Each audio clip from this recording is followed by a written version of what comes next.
Le sag est la chose la plus importante à régler sur la suspension avant d'aller faire tous les autres ajustements. C'est le point de départ. C'est le point de départ. Il faut que le sag soit ajusté selon nos préférences ou certaines lignes directrices qui sont à peu près cross-country 15%, all-mountain 20%, enduro 20 à 25%, puis la descente 30% jusqu'à 35%. Mais encore là, c'est des lignes directrices. Ce qu'on veut faire, puis on voit dans un autre extrême, Myriam a mon vélo, et puis elle est beaucoup plus légère que moi, fait qu'il faut setter tout le sac. C'est quand même un bon exemple. Quelqu'un qui est en cross-country qui va garder une position assise quand même assez longtemps, c'est sûr qu'on va lui demander de faire son sac en position assise. Quelqu'un qui est en descente, si on va à l'autre extrême, il n'est jamais assis. On ne va jamais demander de faire son ajustement assis. Okay, donc, on compresse le vélo. Là, dans ce cas-ci, ce qu'on fait, c'est qu'on vient baisser notre indicateur de sag sur le cache-poussière, qui est juste ici. Après ça, juste à me prendre une règle. Dans ce cas-ci, je suis à 22 mm sur 160. OK. On a déjà une première mesure. Donc, pour essayer de gagner du temps pour ne pas calculer à chaque fois, on peut faire la méthode inverse. Donc, prendre notre débattement total, divisé par 25%. Ça va nous donner la mesure en millimètres qu'on se doit d'avoir. Présentement, je suis à 56 PSI dans ma suspension. Donc, on va l'enlever.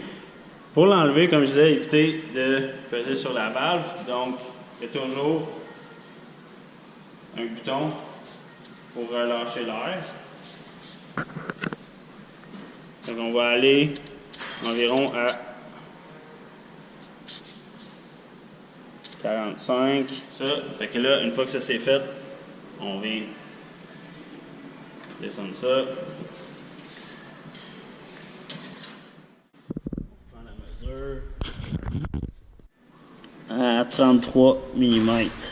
Il manque encore 7 mm pour avoir le bon affaissement. La façon qu'on va mesurer l'affaissement, ça va vraiment être encore avec le même outil. Le O-ring est encore là et on va vouloir mesurer l'exposition du plongeur avec le O-ring vis-à-vis le cache-poussière. Dans le meilleur des mondes, il faudrait que le vélo s'affaisse de façon égale, autant en avant qu'en arrière, si on a un dos de suspension. Parce que le vélo est vraiment fait et dessiné pour justement être parallèle au sol et non en angle ou vraiment beaucoup de sag en arrière. Donc, essayez autant que possible de garder le sag pareil avant-arrière. Dans ce cas-ci, j'ai 57 mm d'exposition, donc pour avoir 25% comme en avant.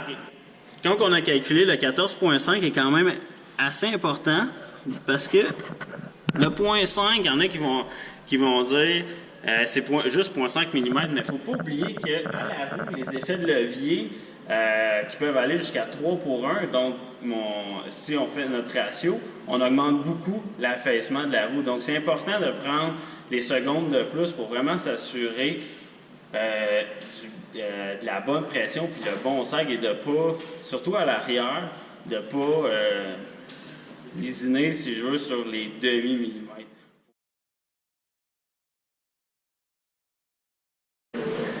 C'est ça.